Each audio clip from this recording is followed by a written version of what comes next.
told you that in 1909, a Smithsonian expedition discovered an underground city in the Grand Canyon with statues, Egyptian hieroglyphs, mummies.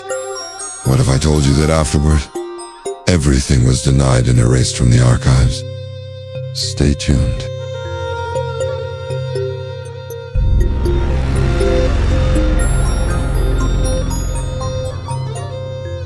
In April 1909, the Arizona Gazette published an extraordinary article.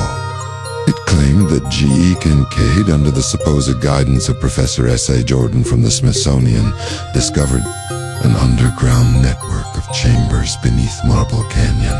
Buddha-style statues, oriental mummies, and copper and gold urns with unknown hieroglyphs.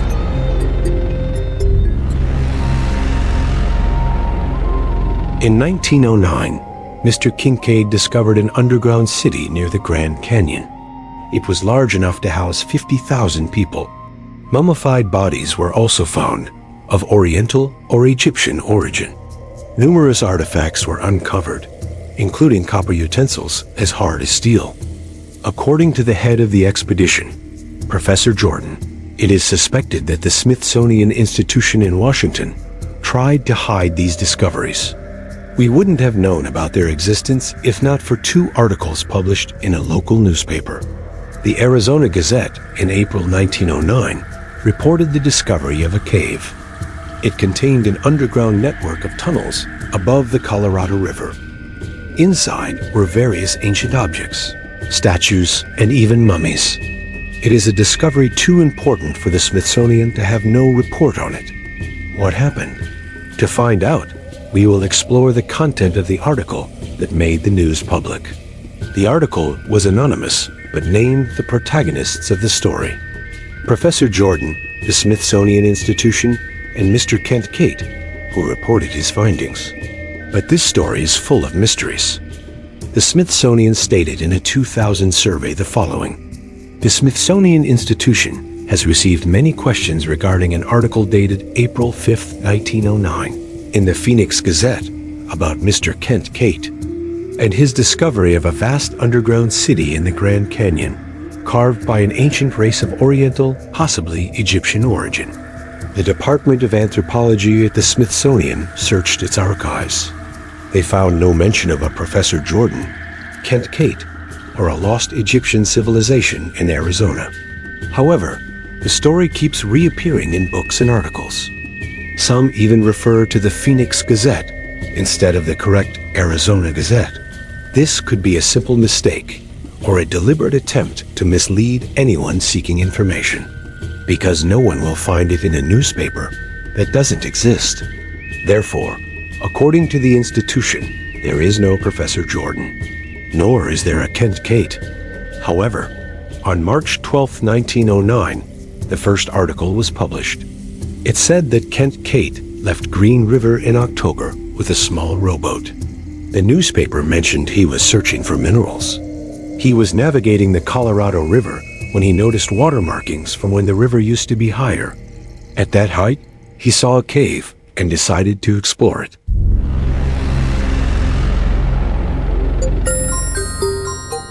There, he found what he considered the greatest discovery of the century: a vast underground city. In 1908, President Theodore Roosevelt designated the Grand Canyon as a national forest. This closed it off to any mining activity. Many of the Grand Canyon's peaks bear Greek, Hindu, Chinese, Egyptian, and Nordic names. In the area of the Grand Canyon, there are names like Cheops Pyramid, Buddha Cloister, Buddha Temple, Manu Temple, and Shiva Temple. Around the area of 94 Mile Creek and Trinity Creek, there are places named Isis Temple, Tower of Set, the Tower of Ra, Horus Temple, and Osiris Temple. In the book, The Ancient Secret of the Flower of Life by Dronvalo Melchizedek, there is a story of two hikers. On their way to Isis Temple, they found a pyramid made of rock. They reported seeing several cave entrances about 240 meters high. They climbed up intending to enter one of them, but the entrance was sealed with rocks. It was clearly man-made. A 2-meter circular carving was found on the ceiling. The second article published in the Gazette stated the following: Mr. Kincaid, the explorer who found the underground city near the Colorado River, placed himself under the direction of Professor Jordan of the Smithsonian Institution. The institution funded the research. Nearly a kilometer underground, a gigantic chamber was found. From it, dozens of tunnels radiated like spokes on a wheel. Several hundred rooms were discovered.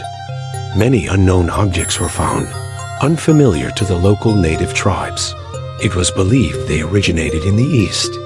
Weapons of war and copper instruments with sharp edges, as hard as steel, were discovered. These indicated great knowledge from this civilization. The Smithsonian increased the number of researchers to conduct more detailed studies. The cave was practically inaccessible and located on government land. According to the article, after several hundred meters through the main tunnel, they reached a crypt. There, mummies were found. Several objects were collected and sent to Washington, along with full details of the discovery. The tomb or crypt where the mummies were found was one of the largest chambers. Its walls leaned back at an angle of about 35 degrees. Above the head of each mummy was a small shelf. On it were copper cups and broken pieces of swords. Some mummies were covered in clay. All were wrapped in bark cloth. The urns on the lower levels were crude. Those on the higher shelves were more finely designed. All mummies examined were male. No women or children were buried there. This led them to believe it was a warrior barracks. About 57 meters from the entrance, to the right and left of the tunnels, there were a series of rooms. They were the size of living rooms, though some measured 30 by 40 meters. The rooms were accessed through oval-shaped doors. They were ventilated by round air holes cut into the corridor walls. The walls were about 3 feet and 6 inches thick. The tunnels were chiseled or carved so straight that they seemed engineered. More than 100 meters from the entrance was the cross-shaped chamber. It was several hundred meters long. Inside, they found an idol or statue seated with crossed legs. In each hand, it held a lotus flower or lily. The facial features were oriental. It resembled Buddha, though scientists weren't sure what it represented. Surrounding the idol were smaller images. Some were beautiful, others distorted. In the opposite corner of the chamber, they found all kinds of copper tools. These people clearly knew the lost art of hardening copper, an art that chemists have sought for centuries.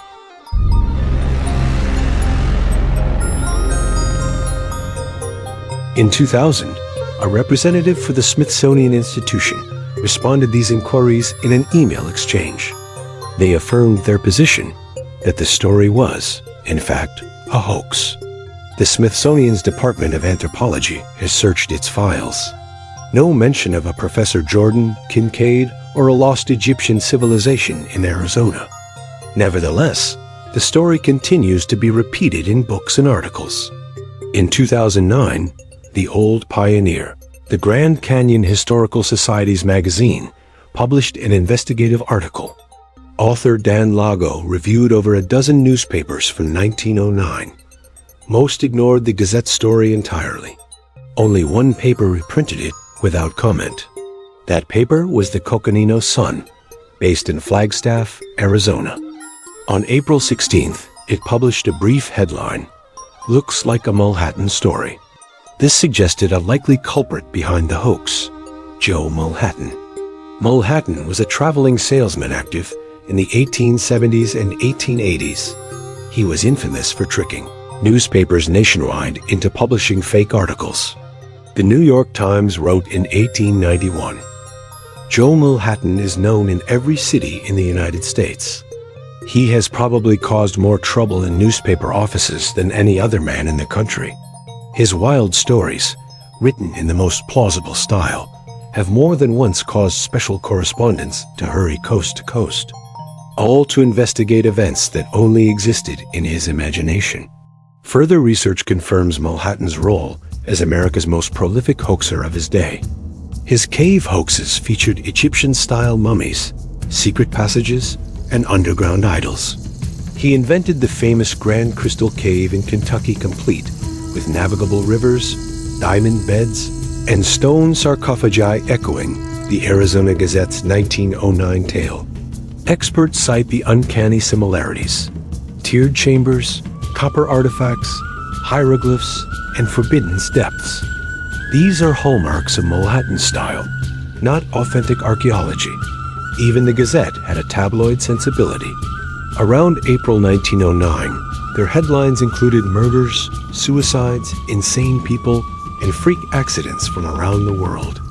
Sensationalism was their bread and butter. In contrast, the Arizona Republican, Arrival, focused on serious news.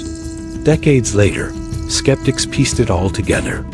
In 2000, the Smithsonian staff confirmed no records exist. In 2009, Lago found no supportive contemporary coverage. Only the Coconino Sun hinted at the hoax connection. Names in the canyon like Temple of Isis or Tower of Set fuel imaginaries, even though they are 20th century labels, not evidence. The truth is simpler. No Professor Jordan, no artifacts, no Smithsonian expedition.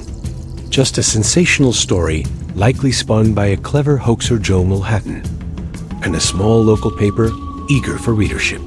Still, some blogs and fringe historians keep the legend alive. They claim restricted zones are proof of cover-ups. They cite obscure landmarks as confirmation, but the evidence is not there. The Smithsonian has called it a myth. The press at the time dismissed it. Only the Arizona Gazette carried the original copy.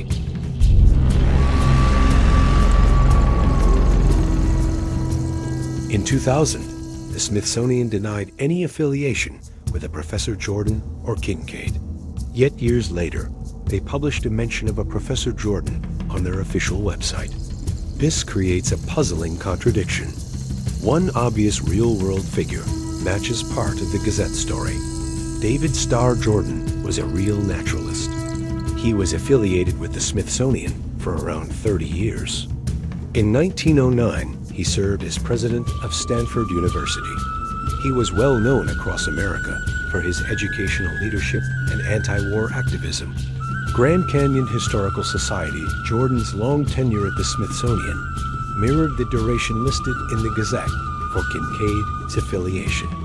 In reality, David Starr Jordan was offered the Smithsonian's directorship in 1906. He declined to remain at Stanford after the San Francisco earthquake. He had collected fish for the Smithsonian since the 1870s. He published numerous papers in Smithsonian journals. He even wrote about the Grand Canyon in 1898, though not underground exploration. Meanwhile, a real scientist named Trevor Kincaid did exist. He studied insects and marine life at the University of Washington. In 1897, he explored Alaska with Jordan under the Fur Seal Commission. In 1899, he served as entomologist on the famed Harriman, Alaska expedition. He later chaired zoology at UW until 1947. He specialized in taxonomy, marine biology, and entomology, but he never participated in any Arizona archaeological expedition. So how did the Gazette concoct Professor Jordan and Kincaid as explorers in Arizona? The Smithsonian's later website reference to Jordan adds confusion. It suggests legitimacy without context. It omits the crucial fact that the name overlap likely fueled the myth. It fails to clarify that David Starr Jordan never worked underground excavations in Arizona. All documented fieldwork for both Jordan and Kincaid occurred in biology and marine science, not archaeology.